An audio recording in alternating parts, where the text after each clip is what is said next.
वाजत तर बाई चांगलं लय भारी वाजत रे. तुला गाणं येतं का? भगवानचं म्हणतो.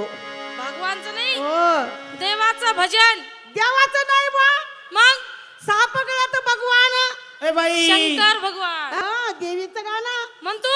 बार म्हणतो गाणं. मन बारी म्हणतो. भारी नाही भारी म्हणा भारी.